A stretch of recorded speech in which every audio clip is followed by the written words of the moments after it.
नमस्कार दोस्तों, मेरा नाम है विजय कुमार गिरी और मैं आप लोगों का एक बार फिर से स्वागत करता हूं अपने यूट्यूब चैनल जिसका नाम है सुगा क्लासेस फॉर एग्रीकल्चर। दोस्तों, आज हम लोग पढ़ने वाले हैं एक कॉम्पिटिटिव बुक ऑफ एग्रीकल्चर जिसको निमरा सुंडा जी ने लिखा है। आज हम लोग इसका 136वां लेक्चर पढ़ने वाले हैं, जिसमें आज हम लोग क्या पढ़ेंगे, फंगल डिजीज के बारे में पढ़ेंगे, माइकोप्लाज्मा जो डिजीज होती है इसके बारे में पढ़ेंगे, वायरल डिजीज के बारे में पढ़ेंगे और इसके साथ साथ हम पढ़ेंगे बैक्टीरियल डिजीज के बारे में। इन डिजीज की आज में जो टेबुलेशन फॉर्म है, जो टेबल फॉर्म में दी गई है, उसको पढ़ेंगे।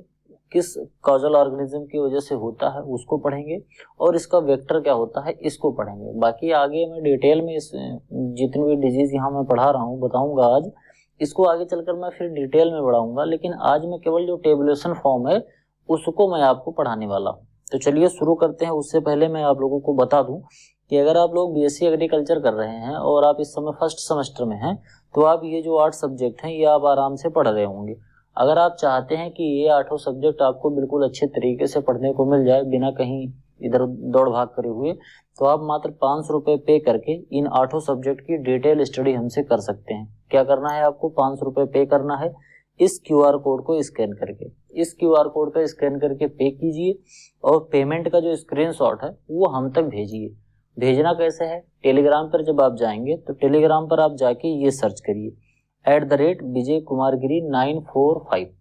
इसी तरीके से, जिस तरीके से ये लिखा गया है इसी तरीके से आप टेलीग्राम में जाकर सर्च करेंगे तो वहां पर एक कॉन्टेक्ट आएगा। वहां पर आपको स्क्रीनशॉट और अपना मोबाइल नंबर सेंड कर देना है जिस नंबर से आप टेलीग्राम चलाते हैं। उसके बाद आपको जो कोर्स है वो आराम से प्रोवाइड करा दिया जाएगा। तो चलिए शुरू करते हैं आज का लेक्चर। समझते हैं classification of plant diseases. Plant disease के क्लासिफिकेशन की अगर हम बात करें तो जो प्लांट डिजीज में सबसे पहले टाइप की जो डिजीज लगती है वो है बैक्टीरियल डिजीज।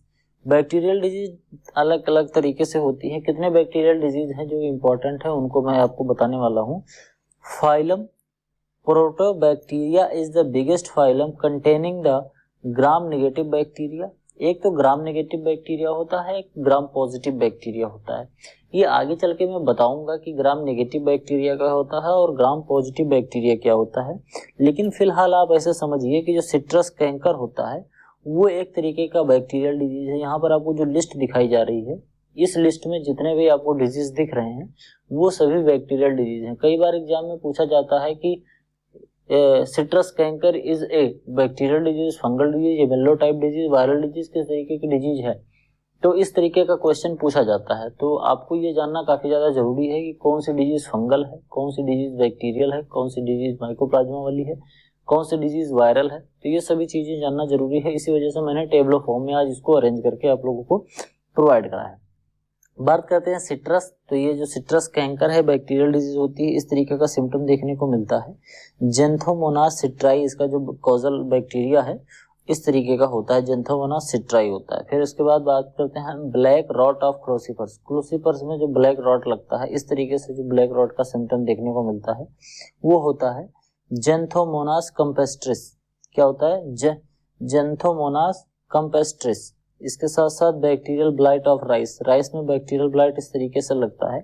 इसको मैंने आपको डिटेल में एक बार पढ़ा दिया है, वैसे फिर इसको मैं एक बार फिर से आपको पढ़ाऊंगा। इसको मैंने पढ़ाया था जब मैं एंटोमोलॉजी पढ़ा रहा था। तो एंटोमोलॉजी में क्यों पढ़ा रहा था, क्योंकि ये फैलता है एक वेक्टर की वजह से। वो कौन फैलाता है आपको कमेंट बॉक्स में लिखना है कि जो राइस का बैक्टीरियल ब्लाइट है ये फैलाता कौन है।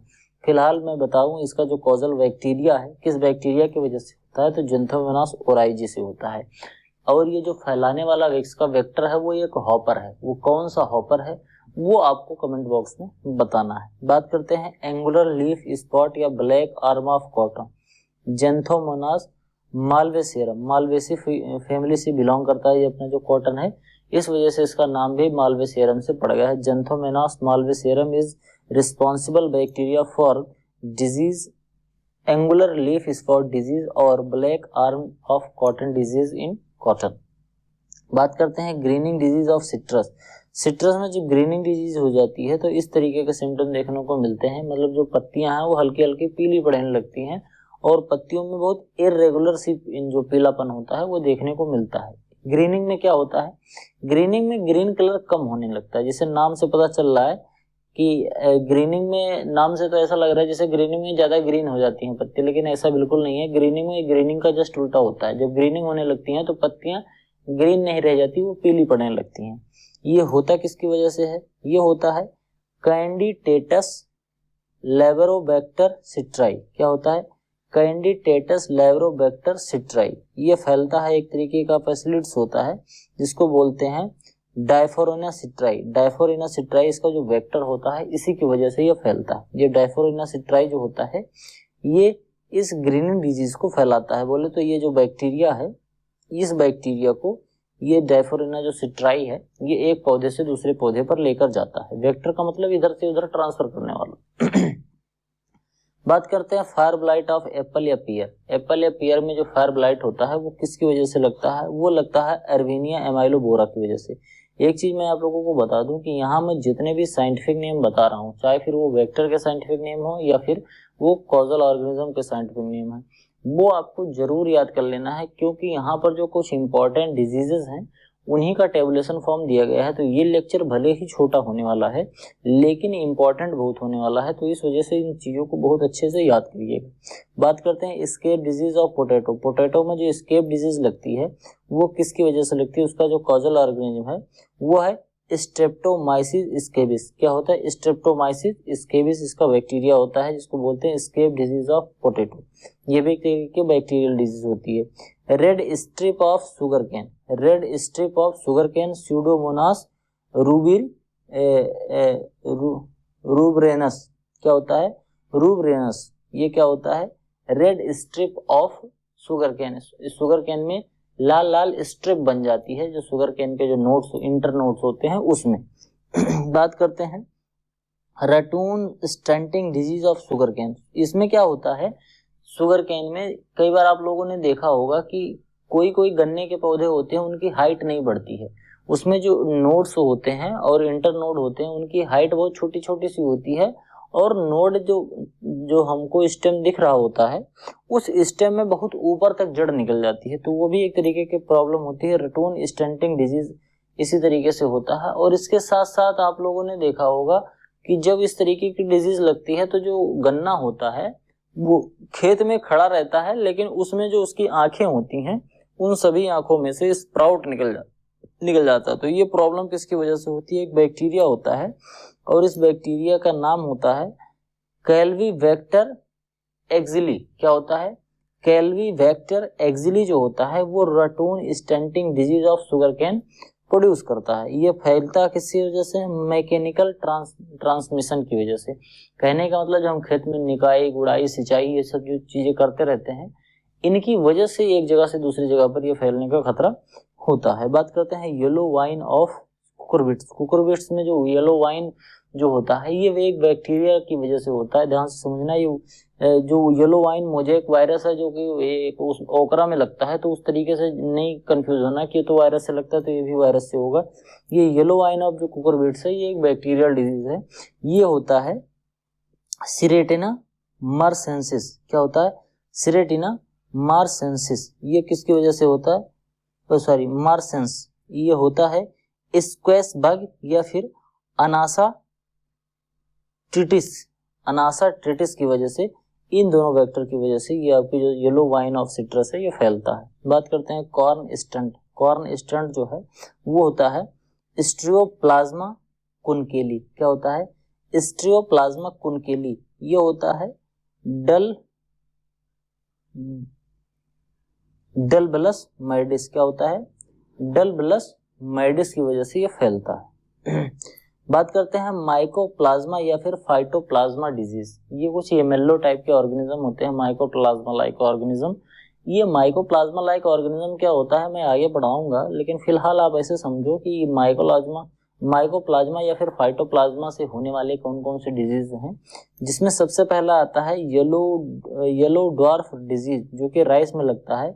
ये ग्रीन लीफ हॉपर की वजह से लगता है, और ग्रीन लीफ हॉपर का जो साइंटिफिक नेम है वो है नेफोथेटिक्स वेर्सेंस होता है। इसको मैंने एंटोमोलॉजी में बहुत अच्छे तरीके से पढ़ाया था, मैंने उसको फिगर सहित दिखाया था कि किस तरीके से ग्रीन लीफ हॉपर दिखता है। बात करते हैं फेलोडी जो डिजीज है जो कि फिर सीसम में लगता है और यह फैलता है लीफ हॉपर की वजह से, जिसका साइंटिफिक नेम होता है ओरसिसस अल्बिसिंटस। क्या होता है?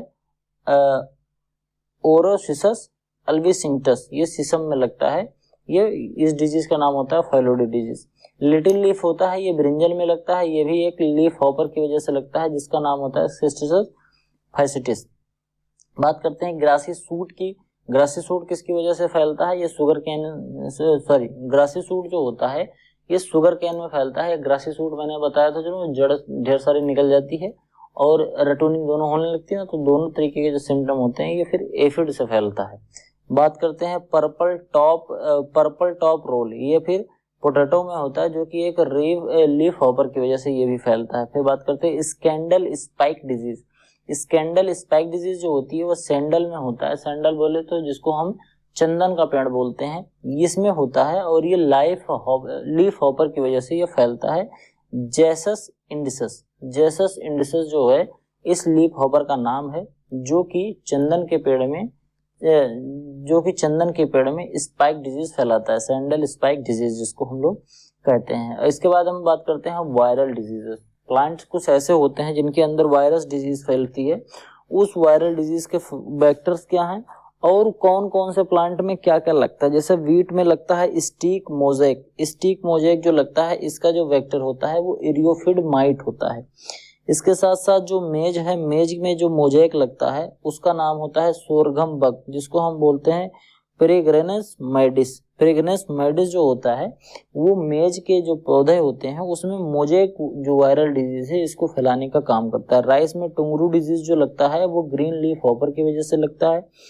ग्रासी स्टेंट जो डिजीज राइस में लगता है वो ब्राउन प्लांट हॉपर की वजह से लगता है, जिसका निल्ला परवाटा लीजेंस इसका साइंटिफिक नेम होता है। ग्राउंडनट जो होता है रोसिटी वायरस जो होता है एफिड, जिसको हम बोलते हैं एफिस क्रासीवोरा जो होता है ये रोसिड वायरल डिजीज लगाता है ग्राउंडनट में, जिसको हम मूंगफली कहते हैं। ग्राउंडनट में एक बड नेक्रोसिस लगता है, ये थ्रिप्स की वजह से लगता है। इसके साथ साथ जो पिजन पी है जिसको हम बोलते हैं अरहर में लगता है स्टेरिलिटी मोजेक वायरस, ये इरियोफिड माइट की वजह से लगता है। भिंडी में येलो वाइन मोजेक वायरस जो अभी थोड़ी देर पहले मैं बोल रहा था वो लगता है, ये व्हाइट फ्लाई की वजह से लगता है। बहुत इंपॉर्टेंट है, कई बार एग्जाम में पूछा गया है तो लोग white fly, fruit fly, thrips और एफिड इन चारों में बहुत कंफ्यूज होते हैं, तो ये चीजें बहुत ध्यान से पढ़ लेना। एफिड किस में है, थ्रिप्स किस में है, फ्रूट फ्लाई किस में है, व्हाइट फ्लाई किस में है, ये चीजें बहुत ध्यान से पढ़ा करो। अगर कहीं भी ये चीजें दिख जाएं, ये चारों फ्रूट फ्लाई, व्हाइट फ्लाई और इसके साथ साथ थ्रिप्स और एफिड, ये चार अगर वेक्टर दिख रहे हैं तो बहुत केयरफुली इनको पढ़ा करो कि ये कौन सी डिजीज किस पौधे में लगा रहे हैं। अगर हो सके तो कोई ट्रिक से अगर याद कर पाओ तो वो भी याद कर लो, लेकिन ट्रिक से बहुत ज्यादा याद नहीं कर पाओगे। Ultimately you have only one solution to read. बार बार पढ़ोगे, पढ़ते याद हो जाएगी। बात करते हैं फिर उसके बाद टोमेटो में जो लीफ कर्ल लगता है ये भी व्हाइट फ्लाई की वजह से लगता है। चिली में जो मोजेक वायरस लगता है, टोमेटो में लीफ कर्ल वायरस लगता है, सॉरी गलती होगी। चिली में जो मोजेक वायरस लगता है ये भी व्हाइट फ्लाई की वजह से ही लगता है। फिर उसके बाद चिली में एक लीफ कर्ल वायरस लगता है, ये थ्रिप्स की वजह से लगता है। ध्यान से समझना, चिली में जो मोजेक है वो व्हाइट फ्लाई की वजह से लग रहा है और चिली में जो लीफ कर्ल है वो थ्रिप्स की वजह से लग रहा है। इसके साथ साथ जो पोटैटो में लीफ कर्ल वायरस लगता है एफिड की वजह से। बनाना में बंची टॉप लगता है एफिड की वजह से। सिट्रस में टेस्टिजा लगता है एफिड की वजह से। पपाया में मोजेक लगता है एफिड की वजह से। और उसके बाद कार्डमम में कैटी या फोर्की जो लगता है वो एफिड की वजह से। और कॉटन में लीफ कर्ल जो लगता है ये व्हाइट फ्लाई फैलाता है, बेमेसिया टोबैकी इसका नाम होता है। काउपी में जो मोजेक वायरस लगता है ये एफिड की वजह से लगता है। और मैंगो में जो मैंगो माल फॉर्मेशन होता है वो बड माइट की वजह से लगता है, जिसको बोलते हैं एक्रेना मैंजीफेरी। तो इसमें ये जो चीजें हैं ये बहुत अच्छे तरीके से याद कर लेना। बाकी मैं बता दे रहा हूँ जो वेक्टर हैं उसमें कुछ वेक्टर्स ऐसे हैं जिनके साइंटिफिक नेम भी अगर आप याद कर लें तो बहुत ही अच्छा होगा। जैसे फिर एक तो ये मैंने बता दिया एक्रेना मैंजीफेरी है, उसके बाद फिर एक क्रासीवोरा है, एपिस क्रासीवोरा, ये काफी ज्यादा इंपॉर्टेंट है। उसके बाद बेमेसिया टोबैकी तो इम्पोर्टेंट है ही है। और इसके साथ साथ आप एक चीज ये याद कर सकते हो माइजस पर्सकी, ये जो होता है एफिड, ये भी कई बार एग्जाम में पूछा गया है। और स्ट्रोथोथ्रिप्स ये डॉर्सेलिस जो है ये भी काफी ज्यादा इंपॉर्टेंट है। बात करते हैं इसमें एरियोफिड माइट जो है एक्रेनिया टुलिपेई जो है ये काफ़ी ज़्यादा इंपॉर्टेंट है। बाकी ब्राउन प्लांट हॉपर तो इम्पोर्टेंट है ही है, और ग्रीन लीफ हॉपर भी इम्पोर्टेंट है। और इसके साथ साथ ये जो थ्रिप्स है, ये वाली थ्रिप्स तो नहीं इतना ज़्यादा इंपॉर्टेंट है इसका साइंटिफिक नेम। बाकी व्हाइट फ्लाई का ये ज़्यादा इंपॉर्टेंट है। इरियोफिड माइट भी काफ़ी ज़्यादा इंपॉर्टेंट है, जिसको हम बोलते हैं एकेरिना कजानी। तो ये जो कुछ वेक्टर्स हैं, इनके साइंटिफिक नेम भी याद करना काफ़ी ज़्यादा जरूरी होता है। बात करते हैं, तो आज के लेक्चर में केवल इतना ही। आई होप आपको वीडियो पसंद आया होगा। वीडियो काफ़ी छोटी सी थी, आज मैं थोड़ा थक भी गया था, तो इस वजह से मैंने काफ़ी छोटा लेक्चर बनाया। ड्यूटी करते करते थोड़ा जॉब में थक जाता हूँ, तो इस वजह से थोड़ी सी प्रॉब्लम आ रही है। और पीपीटी बनाने के लिए, जैसे कि मैंने बताया था कि थोड़ा फाइनेंशियल अगर सपोर्ट मुझे मिल जाए, तो मैं एक लड़का हायर कर लूँ, एक आदमी हायर कर लूँ, जो कि मुझे पीपीटी तो कम से कम बना के दे दे। क्योंकि पीपीटी बनाने में मुझे काफ़ी ज़्यादा टाइम लगता है, और पीपीटी बनाने के लिए उसके साथ बैठना पड़ता है, उसको बताओ समझाओ, तो फिर वो बनाता है, तो कई बार हमको दिक्कत हो जाती है। इस वजह से मैं कंटिन्यू क्लास नहीं कर पाता। मैं अपनी तरफ से 100% प्रयास कर रहा हूँ, लेकिन धीरे धीरे आप लोग फाइनेंशियली मुझे सपोर्ट करते रहेंगे, तो मैं और अच्छे तरीके का कंटेंट लाने का आप लोगों के लिए प्रयास करता रहूँगा। वीडियो पसंद आया हो तो वीडियो को लाइक करें, ये मुझे काफ़ी ज़्यादा मोटिवेट करता है। आपके जो सुझाव हैं कमेंट बॉक्स में ज़रूर लिखें। इसके साथ साथ अपने चैनल, ये जो चैनल है, इसको अपने दोस्तों के साथ ज़्यादा से ज़्यादा शेयर करें, जिससे थोड़ा चैनल की जो रीच बढ़ेगी तो मेरा रेवेन्यू भी थोड़ा बढ़ेगा, तो मुझे थोड़ा और मोटिवेशन मिलेगा, जिससे मैं थोड़ा सा और अच्छे तरीके का कंटेंट लाने का प्रयास करता रहूँगा। मिलते हैं किसी दूसरी वीडियो में, तब तक के लिए इजाज़त दीजिए। धन्यवाद।